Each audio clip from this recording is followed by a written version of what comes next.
Good morning, children. Today we will discuss about ଆମେ ପିଲାମାନେ ଆଜି ତୁମର ଓଡ଼ିଆରୁ ଇଂଲିଶକୁ ଟ୍ରାନ୍ସଲେସନ୍ କରିବା ପାଇଁ ସହଜ ମେଥଡ଼ ବା ସହଜ ପଦ୍ଧତି ଆମେ ଆଲୋଚନା କରିବା। ପ୍ରଥମେ ତୁମକୁ ମୁଁ ଆମର ପଞ୍ଚାନନ ନାୟକ ଟ୍ୟୁଟୋରିଆଲ୍ସ ୟୁଟ୍ୟୁବ୍ ଚ୍ୟାନେଲକୁ ସ୍ୱାଗତ। ଏଇ ମେଥଡ଼ରେ ଆମେ ଯଦି ଅଭ୍ୟାସ କରିବା ଆମେ ଟ୍ରାନ୍ସଲେସନ୍ ଯାତ୍ରା ଆରମ୍ଭ କରିବା। କିଛି ଦିନ ଗଲା ପରେ ତୁମେ ନିଶ୍ଚିତ ଭାବେ ଆୟତ୍ତ କରିପାରିବ। ପ୍ରଥମେ ଦେଖ, ମୁଁ ତୁମର ଓଡ଼ିଆ ବାକ୍ୟ ଦେଇଛି। ଏଇ ଓଡ଼ିଆ ବାକ୍ୟ ସହ ଚାରିଟା ମଲ୍ଟିପୁଲ୍ ଚଏସ୍ ଆନ୍ସର୍ ଦେଇଛି। ତୁମେ ଏଇଥିରୁ ଉତ୍ତର ବି ଦିଆଯାଇଛି। ମୁଁ ତାକୁ ତୁମକୁ ଆଲୋଚନା କରି ବର୍ଣ୍ଣନା କରିବି। ତୁମେ ସେଇଥିରୁ ଜାଣିପାରିବ କେଉଁଟା ଆନ୍ସର୍ ଠିକ୍। ତେବେ ମୁଁ ତାର ପାଇଁ ମୋର ରିଜିନ୍ ଦେଇଛି ବା କାରଣ ଦେଇଛି। ଦେଖ, ଓଡ଼ିଆ ବାକ୍ୟ ହେଲା ସେ ପ୍ରତିଦିନ ସ୍କୁଲକୁ ଯାଏ। ଏରେ ଅଛି he go to school every day. ଏଇଠି ବାକ୍ୟ ଭୁଲ, କାରଣ ଆମେ ଜାଣିଛେ ହିଟା ଥାର୍ଡ଼ ପର୍ସନ ସିଙ୍ଗୁଲାର ନମ୍ବର। ସେଥିପାଇଁ ତାର ମେନ୍ ଭରେ ୟେସ୍ କିମ୍ବା ୟେସ୍ ଲାଗିବା କଥା ନାହିଁ, ତେଣୁ ବାକ୍ୟ ଭୁଲ। ଦୁଇରେ ଦେଖ, ପିଲାର ଡାହାଣ କରେ ଏଭ୍ରି ଡେ ଲେଖା ହେଇଛି। ଏଇଟା ଦୁଇଟା ୱାର୍ଡ଼, ଏଭ୍ରି ଗୋଟେ, ଡେ ଗୋଟେ, ଲାଗିକି ଲେଖିଲେ ବି ଭୁଲ ହେବ। ତୁମର ଯେତେ ଆଗାମୀ ସବୁ ପରୀକ୍ଷା ଆସୁଛି, ମେଟ୍ରିକ୍ ଲେବୁଲ, +3, OTT, ଅନ୍ୟ ପରୀକ୍ଷାରେ ଟିକେ ଏକର ଭୁଲ ହେଇଯାଉଛି। ଏଭ୍ରି ଡେ ଯେଉଁଟା ଲେଖା ହେଇଛି, ଏଭ୍ରି ଡେ ଯଦି ଲେଖି ଦେଇଥିବ ବି ଭୁଲ ହେବ। ତେଣୁ ଆମର ସେକେଣ୍ଡ ଅଛି ହି goes two school every day. ସେ ପ୍ରତିଦିନ ସ୍କୁଲ ଯାଏ। ଏଠି ଥାର୍ଡ଼ ପର୍ସନ ସିଙ୍ଗୁଲାର ନମ୍ବର ହେଇଛି, ଠିକ୍ ଅଛି।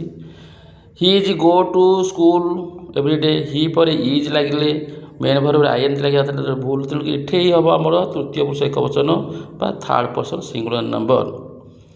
ଏକ ନମ୍ବର ଗଲା। ଦୁଇ ନମ୍ବର ଦେଖ, ସେ ଏବେ ଫୁଟବଲ ଖେଳୁଛି। ହି ପ୍ଲେ ଫୁଟବଲ ନାଓ। ଆମେ ଜାଣିଲେ ଯେ ହି ପ୍ଲେ ଖେଳୁଛି, ଏଇଟା ହେଉଛି କ'ଣ ନା ଆମର ପ୍ରେଜେଣ୍ଟ କଣ୍ଟିନ୍ୟୁଅସ୍। ଆମେ ଜାଣିଛେ ପ୍ରେଜେଣ୍ଟ କଣ୍ଟିନ୍ୟୁଅସ୍ ଫର୍ମ। ତେଣୁ ହି ପ୍ଲେ ଫୁଟବଲ ନାଓ ଭୁଲ ଅଛି। ତେଣୁ ହି ପାଖରେ ଯଦି ଇଜ୍ ଥାନ୍ତା, IN ହେଇଥାନ୍ତା। ହି ଇଜ୍ ପ୍ଲେ ଫୁଟବଲ, ଏଟା ବି ଭୁଲ ଅଛି। ହି ପ୍ଲେ ଲାଗିବନି କି ହି ଇଜ୍ ପ୍ଲେ ହେବନି।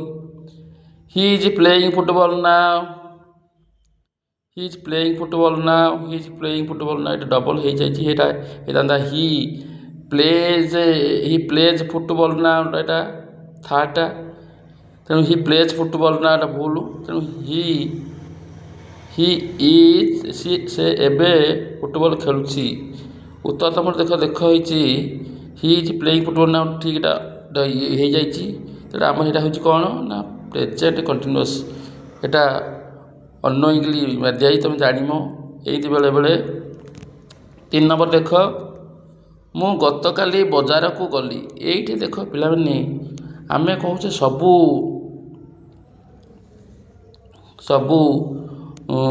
ଉତ୍ତର ଲେଖିଦେବା। ଆମର ସେଇ ବିଭିନ୍ନ ୟୁଟ୍ୟୁବ୍ ଚ୍ୟାନେଲରେ ବିଭିନ୍ନ ପ୍ରକାର ମେଥଡ଼ ଦେଉଛି, ଏଆଡ଼ୁ ଲେଖ, ସେଆଡ଼ୁ ଲେଖ। କିନ୍ତୁ ଏଇଠି ସେଇଟା ଭୁଲ ରହୁଛି ନା, ଆମେ ଯେତେବେଳେ ପାଷ୍ଟ ଟେନ୍ସ ଲେଖୁଛେ, ପାଷ୍ଟ ଟେନ୍ସ ଲେଖିଲା ବେଳକୁ ଭୁଲ ହେଉଛି। ଏଠି ଗତକାଲି ବଜାରକୁ ଗଲି, I go to the market yesterday, ଭୁଲ ହେଇଥିବ, ପାଷ୍ଟ ଟେନ୍ସ ନୁହଁ। I have gone to the market, present perfect, ଏଟା ନୁହଁ।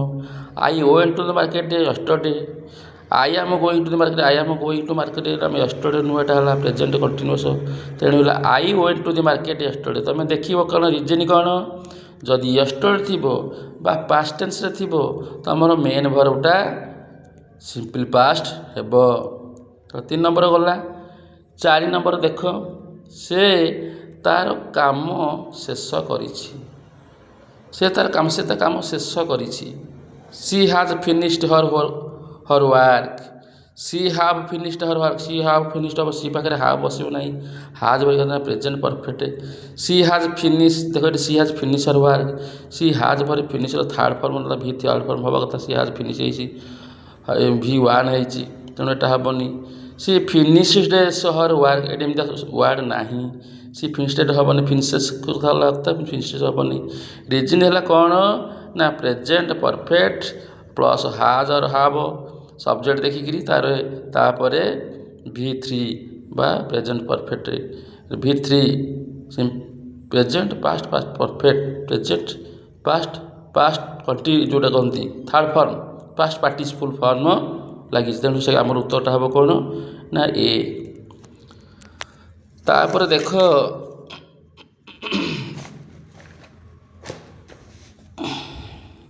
5 नंबर प्रश्न आमे काली कटक जीवु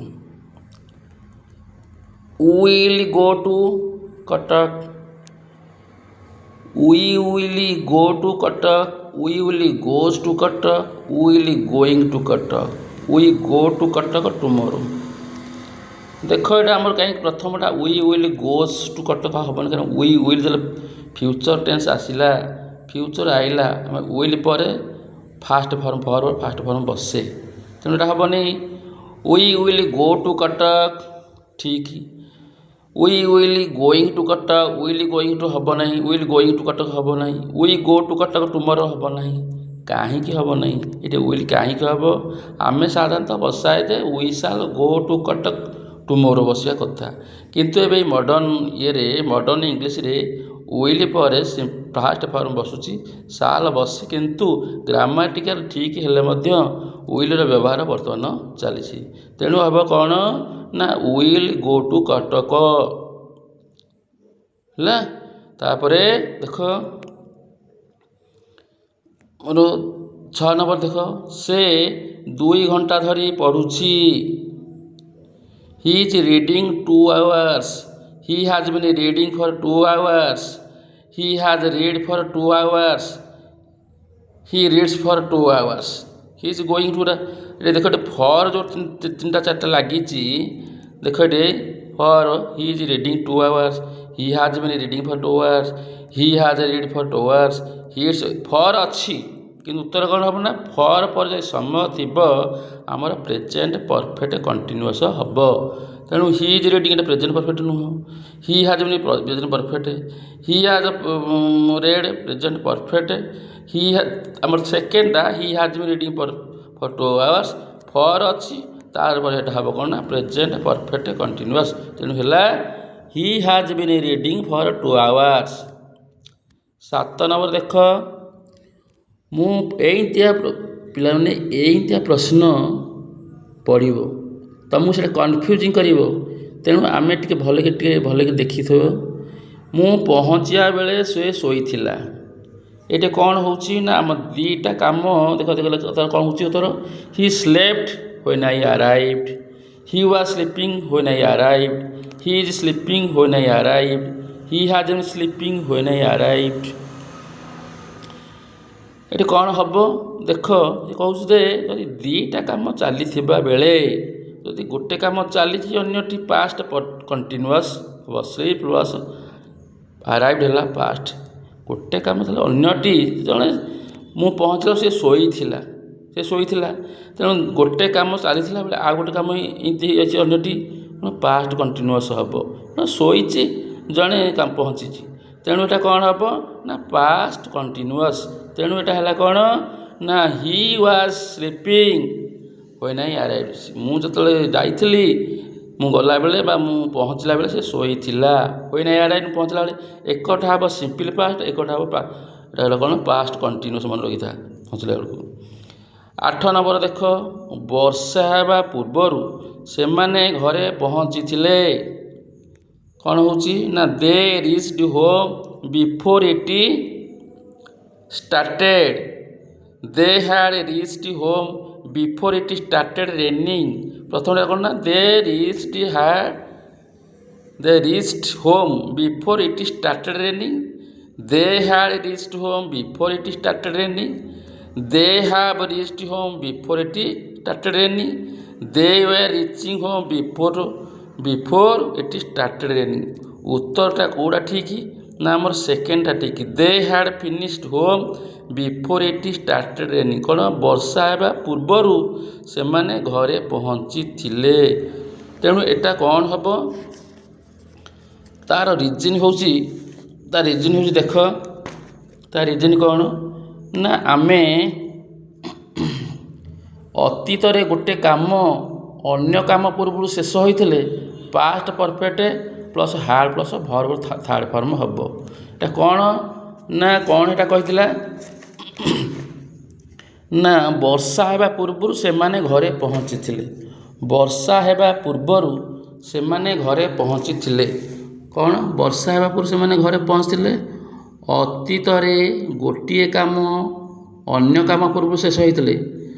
ବର୍ଷା ହେବା ପୂର୍ବରୁ ସେ ପହଞ୍ଚିଥିଲେ। ଅତୀତରେ ଗୋଟିଏ କାମ ଅନ୍ୟ କାମ ପୂର୍ବରୁ ଶେଷ ହୋଇଥିଲେ। କେଉଁଟା ଶେଷ ହୋଇଯାଇଛି ନା ସେ ଯାଇ ପହଞ୍ଚି ଯାଇଛନ୍ତି ହେଲା। ଅତୀତରେ ଗୋଟିଏ କାମ ଅନ୍ୟ କାମ ପୂର୍ବରୁ ଶେଷ ହୋଇଥିଲେ ସେ ଯାଇକି ପହଞ୍ଚିଥିଲେ। ଅତୀତରେ ଗୋଟିଏ କାମ ଅନ୍ୟ କାମ ପୂର୍ବରୁ ଶେଷ ହୋଇଥିଲେ ପାଷ୍ଟ ପରଫେକ୍ଟ ହେବ ଏବଂ ହାର୍ଡ଼ ବା ପାଷ୍ଟ ପରଫେକ୍ଟ ବା ହାର୍ଡ଼ ପ୍ଲସ୍ ଥାର୍ଡ଼ ଫର୍ମ। କ'ଣ ତେଣୁ ହେଲା he has they had reached home before it started raining. ତାପରେ 9 ନମ୍ବର ଦେଖ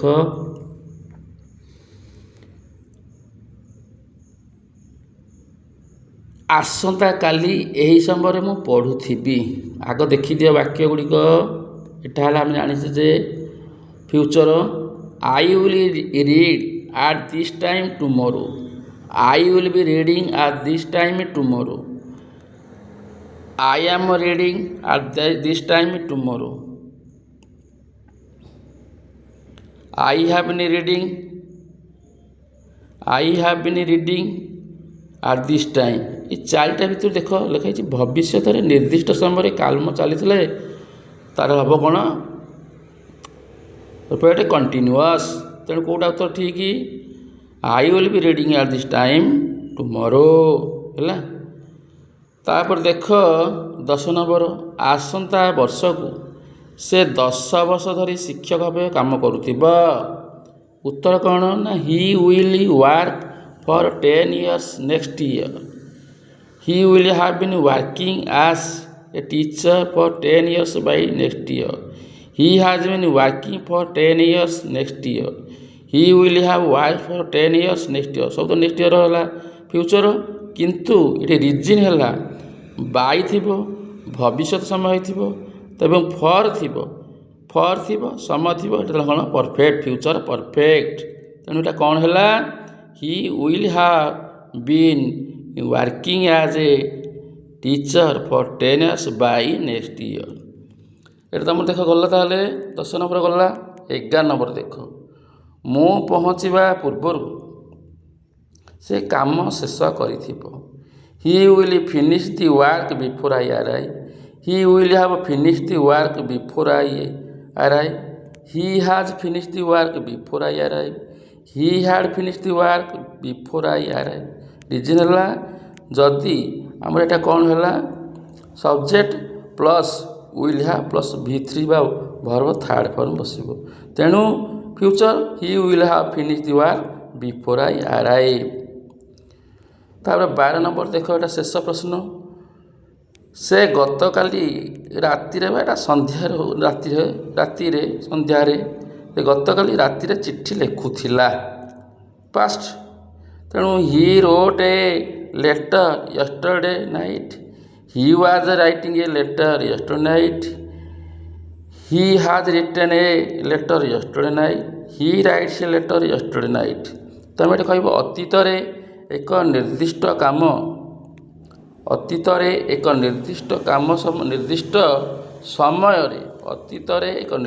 ସମୟରେ କାମ ଚାଲିଥିଲେ ପାଷ୍ଟ କଣ୍ଟିନ୍ୟୁଅସ୍ ଟେନ୍ସ ହେବ। ତେଣୁ subject plus was were plus verb plus ING। ତା ଅର୍ଥ କ'ଣ ସେ ଗତକାଲି ରାତିରେ ଚିଠି ଲେଖୁଥିଲା। ତେଣୁ ଏଇଟା ହେବ କ'ଣ ପାଷ୍ଟ କ'ଣ ହେବ କଣ୍ଟିନ୍ୟୁଅସ୍। ତେଣୁ he was writing a letter yesterday night ଲେଖୁଥିଲା।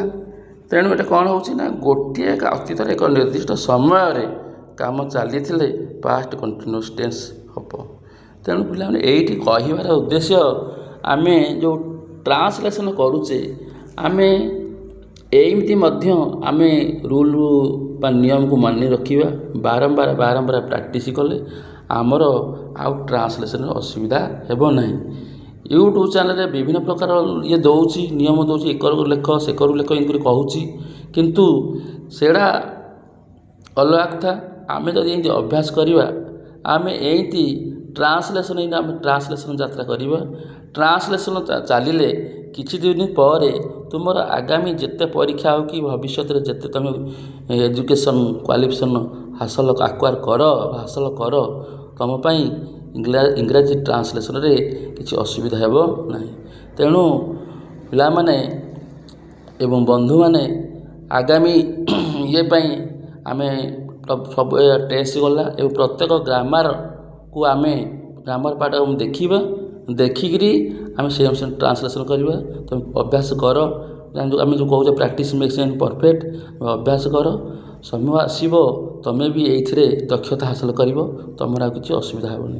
ତେଣୁ ଆମର ଚ୍ୟାନେଲ୍କୁ ତୁମେ ତୁମର ବନ୍ଧୁମାନଙ୍କ ସହିତ ଫ୍ୟାମିଲି ସହିତ ତୁମେ ସେୟାର କରିବ, ଲାଇକ୍ କରିବ, ସେୟାର କରିବ ଏବଂ ସବସ୍କ୍ରାଇବ୍ କରିବ। ଧନ୍ୟବାଦ।